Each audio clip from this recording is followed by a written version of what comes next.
Hi everyone, welcome to KeoTalks. My name is Kelly and today we will be talking about how to write UC personal insight questions. I made a video last week about brainstorming personal insight questions. This week we're going to be talking about writing the personal insight question itself. This is pertaining to just UC PIQs. This is not pertaining to Common App or any other application that you may have done. Before we begin, I just want to say that for PIQs, you really want to reflect and really want to analyze your self-growth when it comes to writing these essays because that's what they're looking for. They're looking for something that's in detail about your life. They don't want something that's just on the surface of who you are because that's just a very generic essay. It's really important that you not just write about your experiences but also reflect on these experiences. Many students forget when they write PIQs to write about the reflection and how self-growth came from that experience. So there are some guidelines about writing the personal insight questions for UC schools. You have a total of 8 questions to choose from and you will have 4 questions that you have to answer. So be careful when you choose and you don't choose just the easy ones, choose the ones that are relevant to you. The maximum word count is 350 words. I really recommend you guys to at least try to hit 300 or about 350 so that you guys can maximize this opportunity to showcase who you are to these people at UCs. Don't forget to like this video and subscribe to KeoTalks for more college videos and college how-tos. I'll be doing more of that on my channel. Thank you so much for your support and let's begin. Question number 1. Describe an example of your leadership experience in which you have positively influenced others, helped resolve disputes, or contributed to group efforts over time. Question 1 is referring to your leadership role and how it helped you become the person you are today. You do not need to have a title in order to be a leader. You can be a leader for your community, you can be a leader of your friends. Honestly, the term leader can also be interchangeable with mentor, it can be interchangeable with role model. For example, if you are a mentor to someone younger than you and they really look up to you, technically you are exhibiting leadership qualities. And I really recommend that you guys write about those qualities so that the UC schools can see what kind of leader you are. Some questions that you should be asking yourselves are, why are you doing it? Why are you a role model in that person's life or people's lives? How has leading the team affect you? Whether it be learning about how you can take care of others, whether it be learning about your own personal self-growth, whether it be learning about your team leader skills, whether it be learning about your communication skills, you should always talk about how it helped you. It's really important that you guys do a reflection as well so that you reflect on what you learn and your actions and your thinking while doing this action. It is very important that for all of these questions that you're going to answer that there is some kind of analysis of yourself.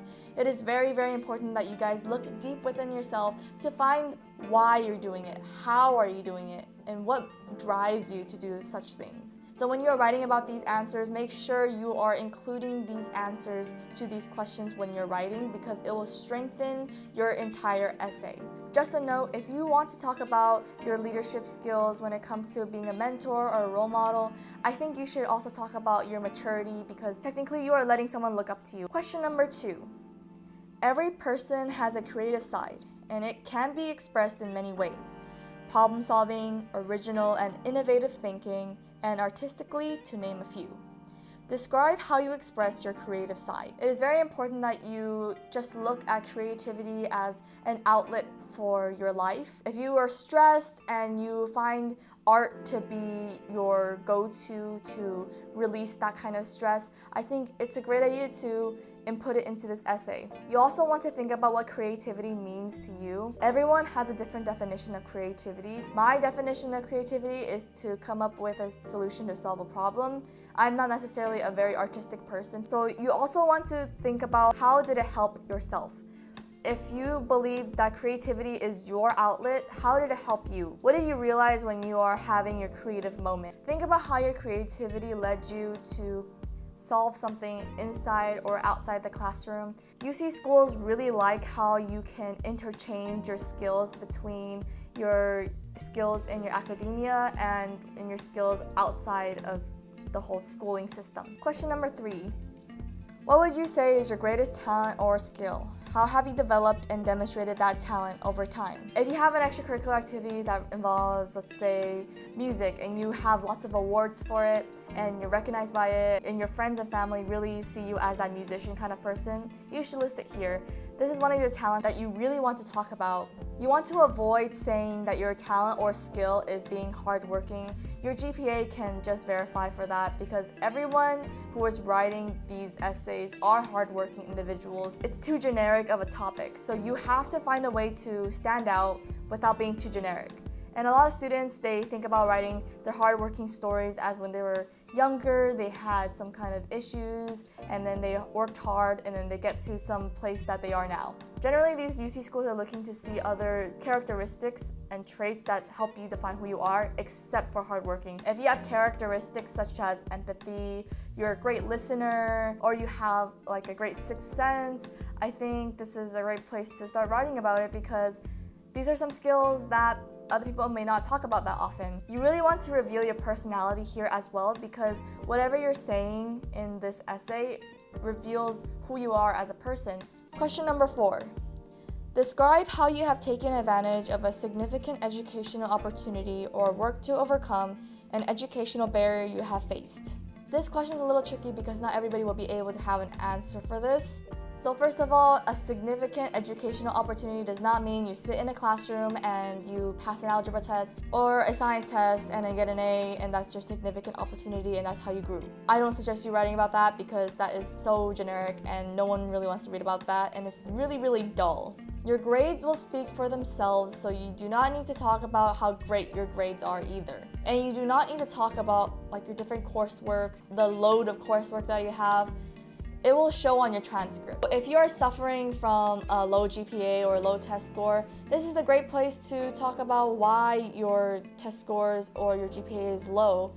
Maybe you have some kind of family issues going on, if you're comfortable with talking about that. Or you have some personal issues going on. I think this is the best place to reason with them and say that, oh, this is the reason why my grades haven't been that well during that time period. You're going through a tough time. Or you can talk about like your lack of resources or the learning environment that you're in. I know many students come home to a very loud household with a very small study space. That can be one of your barriers that you overcome. UC schools really like survivor stories. They really love reading about stories where the student overcomes a significant education barrier or life barrier and they're applying to college. They really like reading stories where students have like a heart of gold, where everyone around them is just telling them that they can't do a certain thing, and then they come out triumphant. There are actually students out there who are in a high school where most people don't go to college. If you strive to go to college in that kind of environment, I'm pretty sure the UC schools will be pleased to read your essay. If you are privileged enough to have a great community supporting you and you have enough resources, I think you can start writing about learning about new educational opportunities outside of your high school classroom or your college classroom. For example, if you are a high school student and you attend community college courses, you can also talk about how those community college courses reflected your self-growth and your development. Some students take very advanced classes in community college. It doesn't even have to be advanced. You can even take like public speaking, general education courses. If that affected you, you can write about it here. If you didn't take any advanced courses in community college or any additional academia resource, you can also talk about how you go out and learn about different communities and how it affected you. Do not force experiences to be significant. Oftentimes when you want to write about something and you feel it is important to yourself, it may not be significant, and you may want to keep pushing it to be significant. By adding more adjectives, by adding a little more backstory, just don't bother putting it in. It doesn't have to be traditional in the sense where you take more academic courses. You can also talk about your eye-opening experiences, because that's technically education. Education is not something in the classroom. You can also find education abroad as well. Question number 5. Describe the most significant challenge you have faced and the steps you have taken to overcome this challenge. How has this challenge affected your academic achievement? Question 5 kind of overlaps with question 4 regarding like barriers in education. If you have something that's life-defining and it helps you become who you are today, you can put it here. Make sure to not get so melodramatic in your essay. You really want to end everything in a positive note. You do not want to express too much negativity of your life because the UC schools really want to see that you have a happy ending or you have a better reflection or better perception of yourself.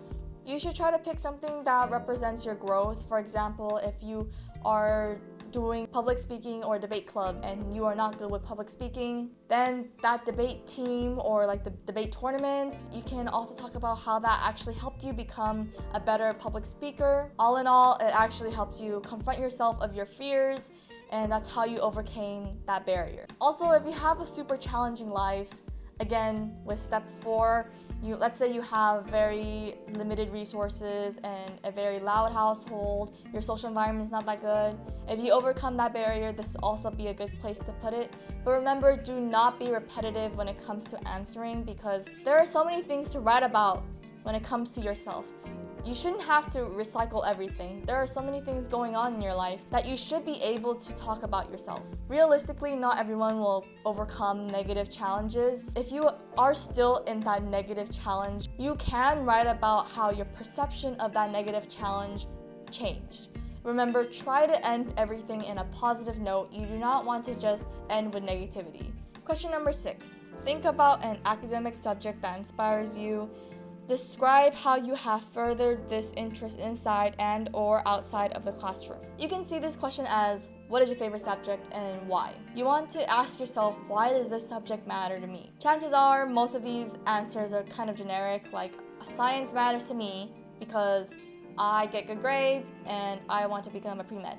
In reality, that sounds so dull and boring and nobody wants to read it. Think about how that subject inspired you. Why did you take a chance on that subject? If that subject inspires you and you are able to write it coherently, you can actually inspire the reader, and you want to make the reader inspired so that they have an interest in what you are interested in. Talk about how this particular subject affected you inside and outside the classroom. Sometimes students actually do research programs and they took one class in high school or in college and they decided to do some research regarding that academic subject. You can also talk about your future as well. I highly encourage you guys to talk about your future when it comes to these questions because you're not just going to end your life once you get into the UC school. If you want to mention your profession or the profession that you want to become, this would be a perfect place to put it. For example, if you're taking, let's say, chemistry and you're very, very interested in it, and somehow you want to become a chemical engineer, I think this would be a great place to put